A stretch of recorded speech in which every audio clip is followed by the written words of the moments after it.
ರಾಜ್ಯ ಕಾಂಗ್ರೆಸ್ನಲ್ಲಿ ಎಲ್ಲವೂ ಸರಿ ಇಲ್ಲ ಅನ್ನುವ ವಿಚಾರ ಪದೇ ಪದೇ ಬಯಲಾಗ್ತಾನೆ ಇದೆ. ವಸತಿ ಇಲಾಖೆಯಲ್ಲಿ ಹಣವಿಲ್ಲದೆ ಮನೆ ಕೊಡ್ತಿಲ್ಲ ಅಂತ ಶಾಸಕ ಬಿಆರ್ ಪಾಟೀಲ್ ಗಂಭೀರ ಆರೋಪ ಮಾಡಿದ್ರು.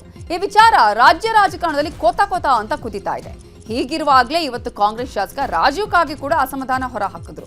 ಬಿಆರ್ ಪಾಟೀಲ್ ಹೇಳಿದ್ದೆಲ್ಲ ನಿಜ, ನಮ್ಮ ಸರ್ಕಾರದಲ್ಲಿ ಅಧಿಕಾರಿಗಳು ಸರಿಯಾಗಿ ಕೆಲಸ ಮಾಡ್ತಾ ಇಲ್ಲ, ಮುಖ್ಯಮಂತ್ರಿ ಅವರ ವಿಶೇಷ ಅನುದಾನ ಬಂದು 2 ವರ್ಷ ಆಗಿದೆ, 25 ಕೋಟಿ ಅನುದಾನ ಕೊಟ್ಟಿದ್ದಾರೆ, ಆದ್ರೂ ಇದುವರೆಗೂ ವರ್ಕ್ ಆರ್ಡರ್ ಕೊಟ್ಟಿಲ್ಲ, ರಾಜ್ಯದಲ್ಲಿ ಆಡಳಿತ ವ್ಯವಸ್ಥೆ ಸಂಪೂರ್ಣ ವಿಫಲವಾಗಿದೆ, ಇದರಿಂದ ಸಾಕಷ್ಟು ನೋವಾಗಿದೆ ಅಂತ ರಾಜೀವ್ ಕಾಗೆ ಬೇಸರ ವ್ಯಕ್ತಪಡಿಸಿದ್ದಾರೆ.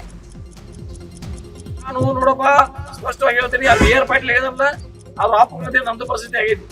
ಬಿಆರ್ ಪಾಟೀಲ್ ಹೇಳಿದ್ರಿಲ್ಲ ಏನೇ ಹೇಳ್ತ ಅದೇನು ಸುಳ್ಳಲ್ಲ, ಅದು ಕರೆನೇ ಐತದ.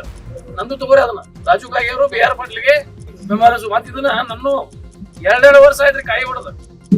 ವಿಶೇಷ ಅನುದಾನ ಕೊಟ್ರೆ ಸೀರಿಯಸ್ ಐತಿದಾವ ಇಲ್ವಲ್ಲ. ವಿಶೇಷ ಅನುದಾನ ಮುಖ್ಯಮಂತ್ರಿ ವಿಶೇಷ ಅನುದಾನ 25 ಕೋಟಿ ಕೊಟ್ಟರು. 25 ಕೋಟಿದಲ್ಲಿ 12 ಕೋಟಿ ರೂಪಾಯಿ ರಸ್ತೆ ತಗೊಂಡಿ, 13 ಕೋಟಿ ರೂಪಾಯಿ ಸಮುದಾಯ ಭವನ ತಗೊಂಡಿ, 13 ಕೋಟಿ ರೂಪಾಯಿ 2 ವರ್ಷ ಆಯ್ತು ನಮಗೆ. ಎಂದು ಕೊಟ್ಟಿದಾರ ಅದನ್ನ ಅನುದಾನ, ಎಂದು ನಾವು ಪ್ರಪೋಸಲ್ ಕೊಟ್ಟಿದ್ದೀವಿ, ಇದುವರೆಗೆ ವರ್ಕ್ ಆರ್ಡರ್ ಕೊಟ್ಟಿಲ್ಲ. ಇದು ಎಲ್ಲ ವ್ಯವಸ್ಥೆ ಅನ್ನೋದೆಲ್ಲ ರಾಜ್ಯದಲ್ಲಿ ಅಡ್ಮಿನಿಸ್ಟ್ರೇಷನ್ ಆಡಳಿತ ಸಂಪೂರ್ಣ ವಿಫಲವಾಗಿದೆ. ನನಗೆ ಮನಸ್ಸಿಗೆ ನೋವಾಗಿದೆ. ನಾನು ರಾಜೀನಾಮೆ ಕೊಡುವ ನಿಟ್ಟಿನಲ್ಲಿ ನನ್ನ ಮನಸ್ಥಿತಿ ಬಂದಿದೆ. ನಾನು 2 ದಿನದಲ್ಲಿ ಹೋಗಿ ಮುಖ್ಯಮಂತ್ರಿ ಭೇಟಿಯಾಗಿ ರಾಜೀನಾಮೆ ಕೊಟ್ಟರು ಅದಕ್ಕೇನು ಬಹಳ ಆಶ್ಚರ್ಯ ಇಲ್ಲ. ಬಿಆರ್ ಪಾಟೀಲ್ ರಾಜೀವ್ ಕಾಗೆ ಬೆನ್ನಲ್ಲೇ ಮತ್ತೋರ್ವ ಕಾಂಗ್ರೆಸ್ ಶಾಸಕ ಸರ್ಕಾರದ ವಿರುದ್ಧ ಅಸಮಾಧಾನ ಹೊರ ಹಾಕಿದ್ದಾರೆ. ಖಾಸಗಿ ಕಾರ್ಯಕ್ರಮವೊಂದರಲ್ಲಿ ಭಾಗಿಯಾಗಿದ್ದ ಮೊಳಕಾಲ್ಮೂರು ಶಾಸಕ ಎನ್ವೈ ಗೋಪಾಲಕೃಷ್ಣ ಅನುದಾನದ ವಿಚಾರದಲ್ಲಿ ಸರ್ಕಾರದ ವಿರುದ್ಧ ಆಕ್ರೋಶವನ್ನ ಹೊರ ಹಾಕಿದ್ದಾರೆ.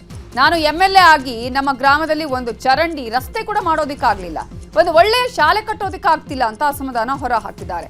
ಅಷ್ಟೇ ಅಲ್ಲ, ನಮ್ಮಂತಹ ಏನೂ ಇಲ್ಲದ ಕ್ಷೇತ್ರದಲ್ಲಿ ಕಂಪನಿ ಆರಂಭಿಸ್ತಾ ಇರೋದೇ ಪುಣ್ಯ ಅಂತ ಹೇಳಿದ್ದಾರೆ.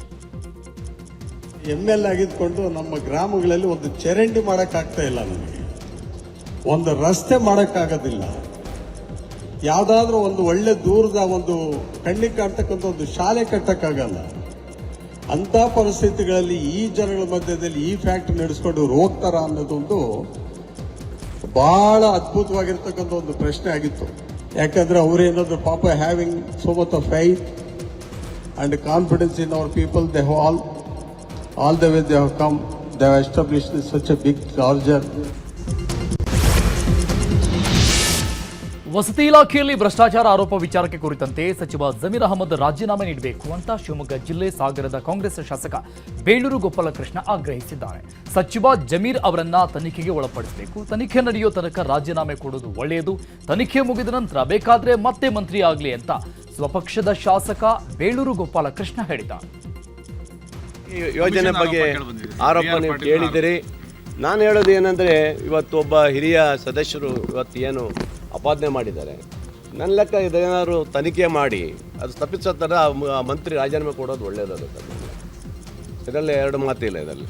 ಯಾಕಂದರೆ ಇವತ್ತು ಬೇರೆ ಬೇರೆ ಹಗರಣದಲ್ಲೂ ಸಹ ಕೆಲವರೆಲ್ಲ ರಾಜೀನಾಮೆ ಕೊಟ್ಟು ಇವತ್ತು ನೋಡಿದ್ದೀರಿ. ಅದು ತಪ್ಪು ಆಗಿಲ್ಲ ಅಂತ ಹೇಳಿದ್ರೆ ಮತ್ತೆ ಅವ್ರು ತಗೊಳ್ಳೋಕೆ ಅವಕಾಶ ಇರುತ್ತೆ. ಆ ಥರ ಏನಾರು ಇದ್ದರೆ ಅವ್ರು ರಾಜೀನಾಮೆ ಕೊಟ್ಟು ಇವತ್ತು ಹೋಗೋದು, ಯಾರೇ ನಮ್ಗೆ ಗೊತ್ತಾ, ಸಂಬಂಧಪಟ್ಟ ಯಾರಿದ್ದಾರೆ ನಮ್ಗೆ ಗೊತ್ತಿಲ್ಲ, ಆ ಥರ ಏನಿದ್ದಾರೆ ರಾಜೀನಾಮೆ ಕೊಡೋದು ಒಳ್ಳೆಯದು. ಸರ್ಕಾರದ ಆಡಳಿತ ವ್ಯವಸ್ಥೆ ಕುರಿತಾಗಿ ರಾಜೀವ್ ಕಾಗೆ ಹೇಳಿಕೆ ವಿಚಾರ ಸಂಬಂಧಪಟ್ಟಂಗೆ ಸಚಿವ ಸಂತೋಷ್ ಲಾಡ್ ಪ್ರತಿಕ್ರಿಯಿಸಿದ್ದಾರೆ. ಬೆಂಗಳೂರಲ್ಲಿ ಮಾತನಾಡಿದ ಅವರು, ಅವರೇನು ಹೇಳಿದ್ದಾರೋ ಗೊತ್ತಿಲ್ಲ, ಅವರು ಯಾವ ಇಲಾಖೆಯ ಬಗ್ಗೆ ಹೇಳಿದ್ದಾರೋ ಗೊತ್ತಿಲ್ಲ, ಸಿಎಂ ಬಳಿ ಅವರು ಕುಳಿತು ಮಾತಾಡಬೇಕು ಅಂತ ಹೇಳಿದರು.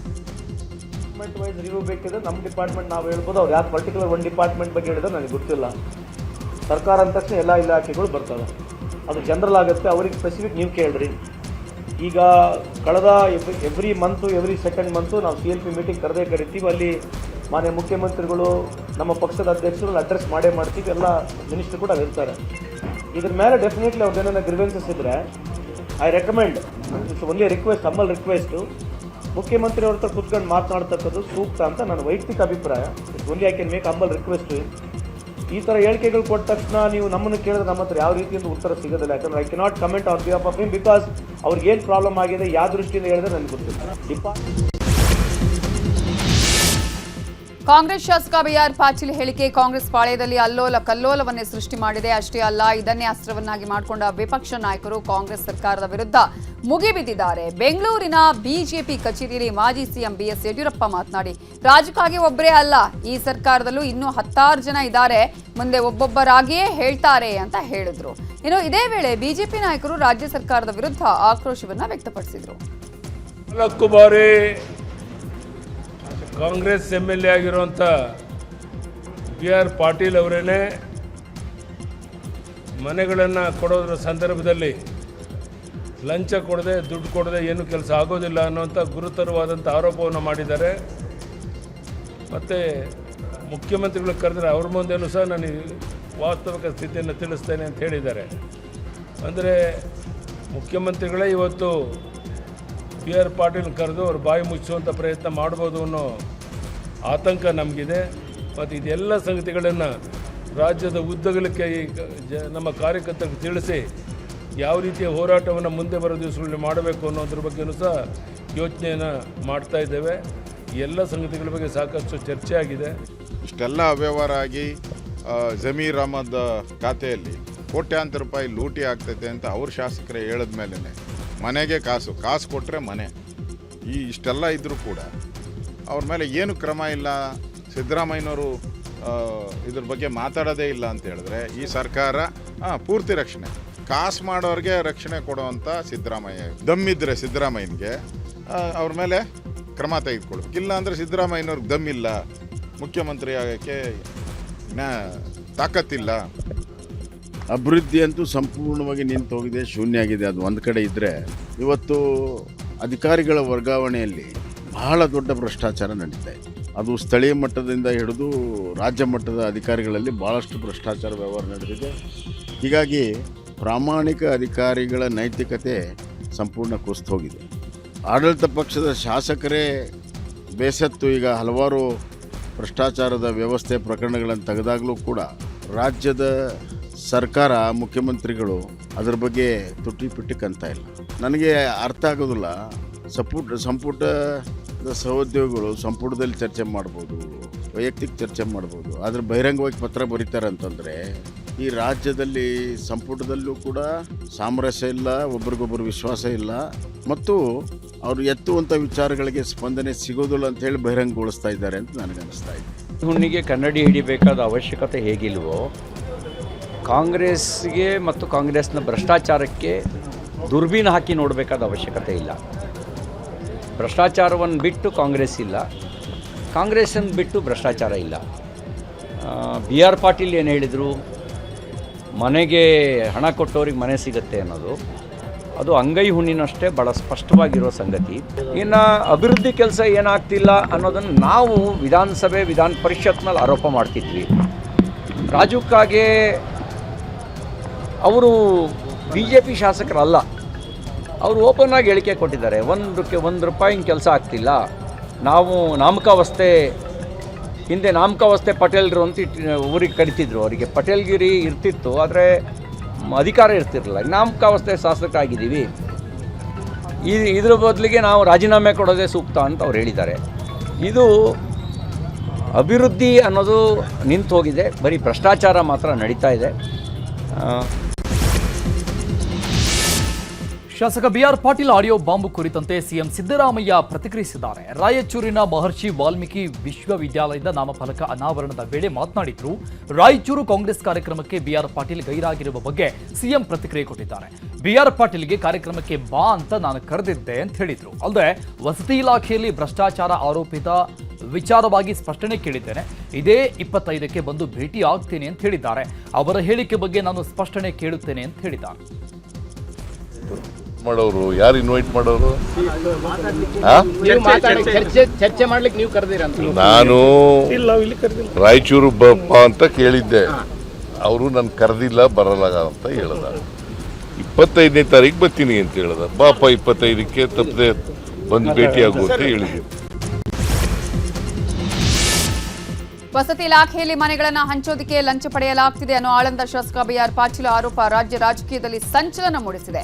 ಎಮದಿ ಶಾಸಕ ಬಿಆರ್ ಪಾಟೀಲ್ ಆಡಿಯೋ ಈಗ ರಾಜ್ಯಪಾಲರ ಅಂಗಳ ತಲುಪಿದೆ. ಸಾಮಾಜಿಕ ಹೋರಾಟಗಾರ ದಿನೇಶ್ ಕಲ್ಲಹಳ್ಳಿ ರಾಜ್ಯಪಾಲರಿಗೆ ದೂರು ಕೊಟ್ಟಿದ್ದಾರೆ.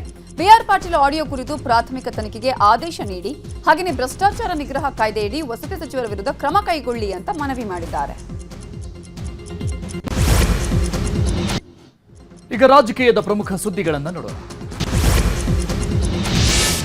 ಮಾಜಿ ಸಂಸದ ಡಿಕೆ ಸುರೇಶ್ ಹೆಸರಡಿ ಚಿನ್ನ ವಂಚನೆ ಪ್ರಕರಣದ ತನಿಖೆಯನ್ನ ಇಡಿ ತೀವ್ರಗೊಳಿಸಿದೆ. ಪ್ರಕರಣಕ್ಕೆ ಸಂಬಂಧಪಟ್ಟಂಗೆ ಡಿಕೆ ಸುರೇಶ್ಗೆ ವಿಚಾರಣೆಗೆ ಹಾಜರಾಗುವಂತೆ ಇಡಿ ಅಧಿಕಾರಿಗಳು ನೋಟಿಸ್ ಕೊಟ್ಟಿದ್ರು.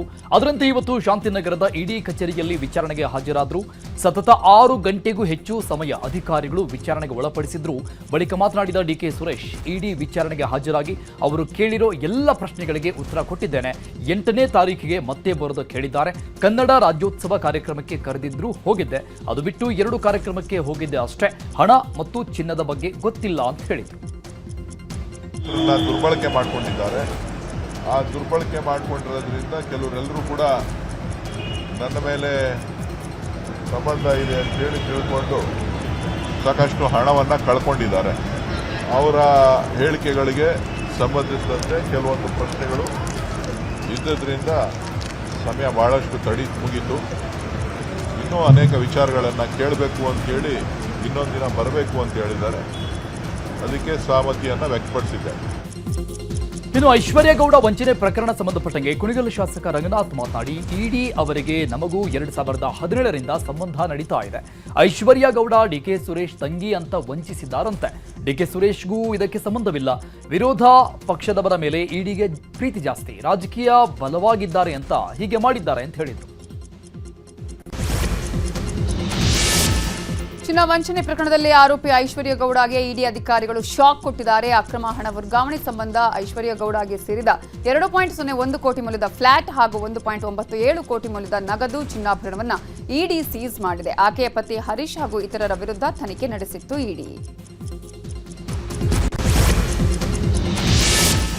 ಸಿಎಂ ಕುರ್ಚಿ ಬಗ್ಗೆ ಮಾಜಿ ಶಾಸಕ ಬಸನಗೌಡ ಪಾಟೀಲ್ ಯತ್ನಾಳ್ ಹೊಸ ಬಾಂಬ್ ಸಿಡಿಸಿದ್ದಾರೆ. ವಿಜಯಪುರದಲ್ಲಿ ಮಾತನಾಡಿದ ಅವರು, ಒಂದು ಕೆಟ್ಟ ಗುಂಪು ಸಿದ್ದರಾಮಯ್ಯರನ್ನ ಹಾಳು ಮಾಡ್ತಾ ಇದೆ. ಸಿದ್ದರಾಮಯ್ಯ ಕುರ್ಚಿ ತೆಗೆಯಲು ದೊಡ್ಡ ಗ್ಯಾಂಗ್ ಕೆಲಸ ಮಾಡ್ತಾ ಇದೆ. ಸಿದ್ದರಾಮಯ್ಯಗೆ ಮಾನಸಿಕ ಹಿಂಸೆ ನೀಡ್ತಾ ಇದ್ದಾರೆ. ಮಾನಸಿಕ ಹಿಂಸೆ ನೀಡಿ ರಾಜೀನಾಮೆ ಕೊಡಿಸುವ ತಂತ್ರ ಮಾಡ್ತಾ ಇದ್ದಾರೆ ಅಂತ ಹೇಳಿದ್ದಾರೆ. ಬಿಜೆಪಿ ರೆಬಲ್ ಗುಂಪಿನ ನಾಯಕರಾದ ಕುಮಾರ್ ಬಂಗಾರಪ್ಪ ಬೆಂಗಳೂರಲ್ಲಿ ಸುದ್ದಿಗೋಷ್ಠಿ ನಡೆಸಿದ್ದಾರೆ. ಸುದ್ದಿಗೋಷ್ಠಿಯಲ್ಲಿ ಮಾತನಾಡಿದ ಅವರು, ಬಿಜೆಪಿ ರಾಜ್ಯಾಧ್ಯಕ್ಷರನ್ನ ಬದಲಾವಣೆ ಮಾಡಲೇಬೇಕು ಅಂತ ಒತ್ತಾಯಿಸಿದ್ದಾರೆ. ಮುಂದೆ ರಾಜ್ಯದಲ್ಲಿ ಬಿಜೆಪಿ ಅಧಿಕಾರಕ್ಕೆ ಬರಬೇಕು ಅಂದ್ರೆ ಈಗಿರುವ ವ್ಯವಸ್ಥೆ ಬದಲಾಗಬೇಕು. ಪಕ್ಷದ ಅನೇಕ ಕಾರ್ಯಕರ್ತರಲ್ಲಿ ಈ ಮನೋಭಾವ ಇದೆ. ಒಳ ಒಪ್ಪಂದ ರಾಜಕಾರಣ ಸರಿಯಾಗಲ್ಲ. ನಾವು ನೇರವಾಗಿ ರಾಜಕಾರಣ ಮಾಡಬೇಕು. ಮುಂದಿನ ಚುನಾವಣೆ ಗೆಲ್ಲೋಕೆ ಯಡಿಯೂರಪ್ಪ ನಾಯಕತ್ವ ಬೇಕೇ ಹೊರತು ಅವರ ಕುಟುಂಬದ್ದಲ್ಲ ಅಂತ ಹೇಳಿದರು. ಬಿಜೆಪಿ ರಾಜ್ಯಾಧ್ಯಕ್ಷ ವಿಜೇಂದ್ರ ವಿರುದ್ಧ ಬಿಜೆಪಿ ರೆಬಲ್ಸ್ ತೊಡೆತಟ್ಟಿದ್ದಾರೆ. ಈ ಮಧ್ಯೆ ಪುತ್ರನ ರಕ್ಷಣೆಗಾಗಿ ಮಾಜಿ ಸಿಎಂ ಬಿಎಸ್ವೈ ಟೊಂಕ ಕಟ್ಟಿ ನಿಂತುಕೊಂಡಿದ್ದಾರೆ. ಪಕ್ಷದ ಚಟುವಟಿಕೆಯಲ್ಲಿ ಭಾಗಿಯಾಗ್ತಾ ಇರುವ ಯಡಿಯೂರಪ್ಪ ಸಂಘಟನಾ ಕಾರ್ಯತಂತ್ರದ ಮೂಲಕ ಪುತ್ರನ ನಾಯಕತ್ವಕ್ಕೆ ಬಲ ತುಂಬಲು ಸಜ್ಜಾಗಿದ್ದಾರೆ. ಇಂದು ಬೆಂಗಳೂರಲ್ಲಿರುವ ಬಿಜೆಪಿ ಕಾರ್ಯಾಲಯಕ್ಕೆ ಬಿಎಸ್ವೈ ಭೇಟಿ ನೀಡಿದ್ದು ಡಾಕ್ಟರ್ ಶ್ಯಾಮ್ ಪ್ರಸಾದ್ ಮುಖರ್ಜಿ ಸ್ಮೃತಿ ದಿನಾಚರಣೆಯಲ್ಲಿ ಭಾಗಿಯಾಗಿದ್ದರು.